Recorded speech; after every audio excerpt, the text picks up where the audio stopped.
How to fix incorrect password error on Spotify login. Let's get started. Launch your Spotify app. You'll land to this kind of page. Now click on the option of login. Once you're in the login page, you'll see the option of login without password option. Click on it.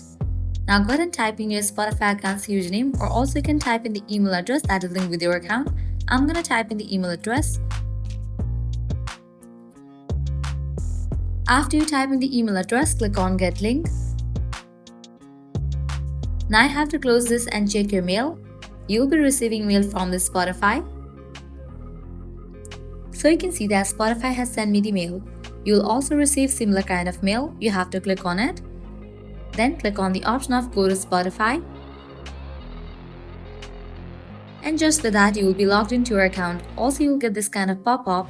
Click on the option of Set a New Password. Now generate a new password for your Spotify account. Once you're done, click on Save.